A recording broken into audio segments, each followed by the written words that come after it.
এখানে সহিহ হাদিসগুলো নিয়ে আলোচনা হবে। অনেক দীর্ঘ আলোচনা আমার হয়, সেগুলো মানুষের কাছে পৌঁছায় না। আপনাদের সময়ের মূল্য আছে। দীর্ঘ ভিডিও 1 ঘন্টা 1.5 ঘন্টা কিংবা 40-50 মিনিটের ভিডিওগুলো অনেকে হয়তো দেখেন না।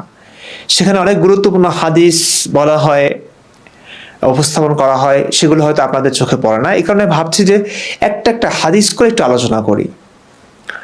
যদিও এক্ষেত্রে অনেক কথা বলা থাকে, আগে পরে অনেক কিছু থাকে, ব্যাপারটাকে আরো হৃদয়গ্রাহী করবার জন্য, বোধগম্য করবার জন্য অনেক কিছু সংযোজন করা লাগে, কিন্তু সময় স্বল্পতার কারণে সময়ের প্রতি গুরুত্ব দিয়ে আমি এই পর্বটা শুরু করছি, যেখানে শুধুমাত্র সহিহ হাদিসগুলো নিয়ে অল্প অল্প কথা হবে। 1-2টা হাদিস নিয়ে কথা হবে। 10 মিনিটের মধ্যে ভিডিওগুলো শেষ হবে আশা করছি।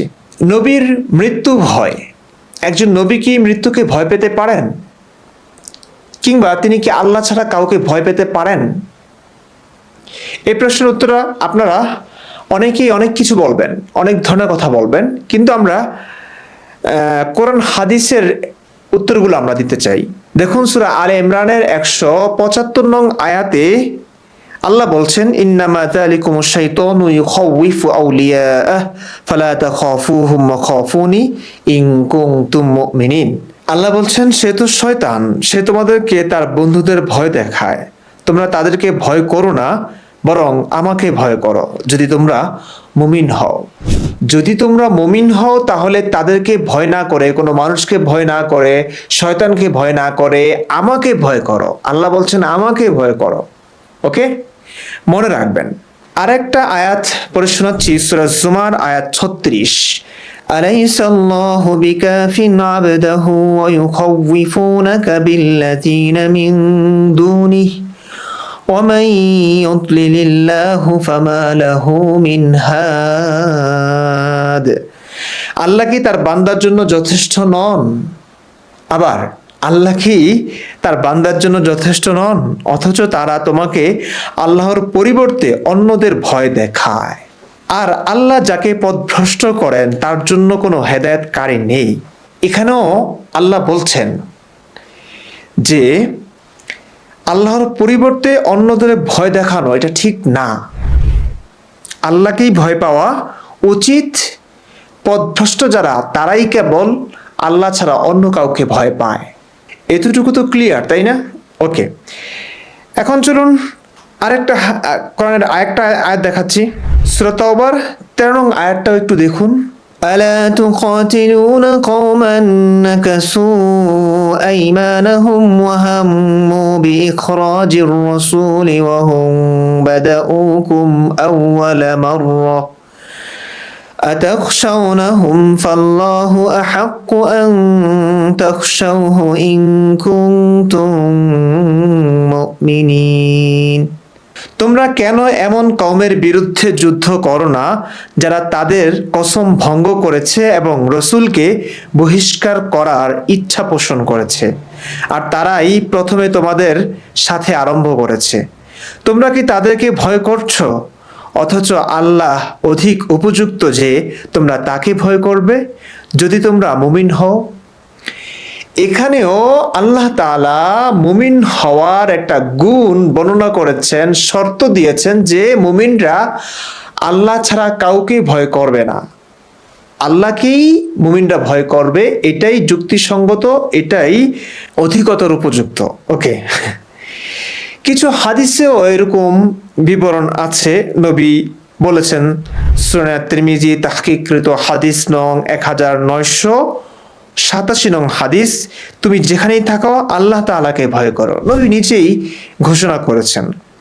এবং সুনান আবু দাউদ হাদিস নং 4607, এবং আরেকটি হাদিস আছে সহিহ মুসলিম হাদিস একাডেমি হাদিস নং 1216।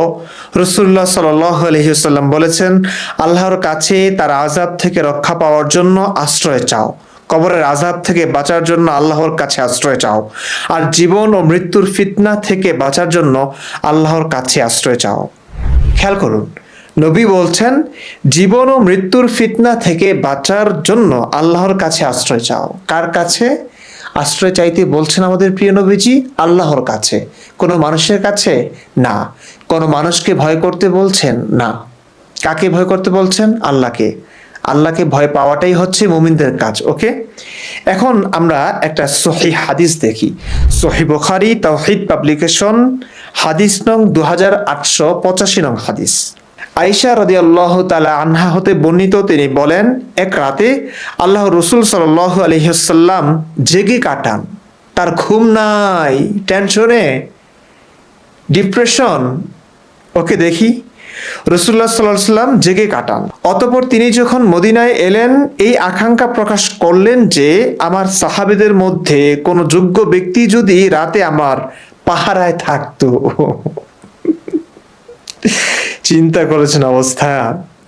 তিনি মদিনায় এসে একটু ক্ষমতা অর্জিত হয়েছে, এখন তিনি আকাঙ্ক্ষা করছেন যে তার পাহারায় যদি থাকতো। দয়াল নবীজি, হ্যাঁ, রহমাতুল লিল আলামিন, তিনি কোরআনে আয়াত নামিয়ে বলেছেন, তোমরা শুধু আল্লাহকেই ভয় করো, মানুষকে ভয় পেও না, শয়তানকে ভয় পেও না, কোনো শত্রুদেরকে ভয় পেও না, আল্লাহকেই ভয় পাও। হাদিসেও বলেছেন, সমস্ত বিপদ আপদে আল্লাহকেই ভয় করো, আল্লাহর কাছে আশ্রয় চাও। সেই তিনি মদিনায় এসে আকাঙ্ক্ষা করছেন যে আমার পাহারাদার যদি কোনো মানুষ থাকতো, আমার পাহারায় যদি সারা রাত কোনো মানুষকে পেতাম। এমন সময় আমরা অস্ত্রের শব্দ শুনতে পেলাম। তিনি জিজ্ঞেস করলেন, ইনি কে? ব্যক্তিটি বলল, আমি সাদ ইবনে আবু ওয়াক্কাস, আপনার পাহারার জন্য এসেছি। তখন নবী সাল্লাল্লাহু আলাইহি ওয়াসাল্লাম ঘুমিয়ে গেলেন। বুঝতে পারছেন ব্যাপারটা? নবী চিন্তায়, টেনশনে, ডিপ্রেশনে, ভয়ে ঘুমোতে পারছেন না। তিনি আকাঙ্ক্ষা ব্যক্ত করছেন, যদি কিছু মানুষ সারা রাত না ঘুমিয়ে তার পাহারায় থাকতো। তো এমন আকাঙ্ক্ষা নানান সময় ব্যক্ত করেছেন। একজন সাহাবী, তিনি ভাবলেন যে না, নবীর ইচ্ছাটা পূরণ করি। তিনি চলে আসলেন। তো তিনি পাহারা দিয়েছেন, সারা রাত তিনি নিশ্চিন্তে ঘুমিয়েছেন আমাদের প্রিয় নবীজি।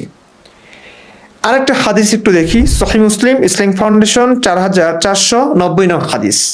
আনাস ইবনে মালিক রাদিয়াল্লাহু তাআলা আনহু হতে বর্ণিত যে রাসূলুল্লাহ সাল্লাল্লাহু আলাইহি ওয়াসাল্লাম যখন উহুদ যুদ্ধের দিন কেবল 7 জন আনসার ও 2 জন কুরাইশ সাথী সহ শত্রু বাহিনী কর্তৃক অবরুদ্ধ হয়ে পড়েন এবং তারা তাকে বেষ্টন করে ফেলে, তিনি বললেন, কে আমার পক্ষ থেকে শত্রুদের প্রতিহত করবে, তার জন্য রয়েছে জান্নাত। অথবা বললেন, সে জান্নাতে আমার সঙ্গী হবে। তখন আনসারদের মধ্যকার এক ব্যক্তি অগ্রসর হয়ে যুদ্ধ করল এবং পরিশেষে শহীদ হন। তারপর পুনরায় তারা তাকে বেষ্টন করে ফেলল এবং অনুরূপভাবে লড়াই করতে করতে তাদের 7 জনই শহীদ হলো। তখন রাসূলুল্লাহ সাল্লাল্লাহু আলাইহি ওয়াসাল্লাম সঙ্গীদ্বয়কে লক্ষ্য করে বললেন, আমরা সঙ্গীদের প্রতি সুবিচার করিনি, আমরা বেঁচে রইলাম অথচ তারা শহীদ হলেন। হাদিসটি সহিহ, বর্ণনাকারী আনাস ইবনে মালিক রাদিয়াল্লাহু তাআলা আনহু। চিন্তা করেছেন অবস্থা, প্রিয় দর্শক। একজন নবী, যিনি পবিত্র কোরআনের আয়াত নামিয়ে মানুষকে একমাত্র আল্লাহকেই ভয় পাওয়ার কথা বলেছেন। হাদিসে বলেছেন, দুনিয়ার সকল বিপদ আপদে আল্লাহর কাছে আশ্রয় চাইতে, কাউকে না ভয় পেতে, আল্লাহকেই ভয় পেতে। এবং মুমিনদের কাজ এটাই। সেই তিনি শত্রুর ভয়ে রাতে ঘুমাতে পারছেন না, তার পাহারাদার লাগে। সেই তিনি যখন যুদ্ধে যান, শত্রু বাহিনী কর্তৃক তিনি অবরুদ্ধ হয়ে পড়েন, তখন প্রাণ নাশের আশঙ্কায়, মৃত্যুর ভয়ে তিনি মানুষের কাছে, সাহাবীদের কাছে সাহায্য চান এবং তাদেরকে জান্নাতের প্রলোভন দেখান। কেন? জান্নাত কি নবীর কাম্য না? কাম্য ছিল না? নবী মরে যেত, শহীদ হয়ে যেত, কিংবা নবী মরবে কেন আল্লাহর ইচ্ছা ছাড়া? নবী তো আল্লাহকে ছাড়া অন্য কাউকে ভয় পাওয়ার কথা না। সেই নবী আল্লাহর কাছে যখন শত্রু বাহিনী কর্তৃক অবরুদ্ধ হয়ে পড়েন, তখন তিনি আল্লাহর কাছে সাহায্য না আছে, মানুষের কাছেই কিন্তু সাহায্য চাইলেন। কি মনে হচ্ছে আপনাদের কাছে? কি মনে হচ্ছে আপনাদের কাছে একটু জানতে চাই। একটু বোঝার তো চেষ্টা করুন যে নবী নিজেই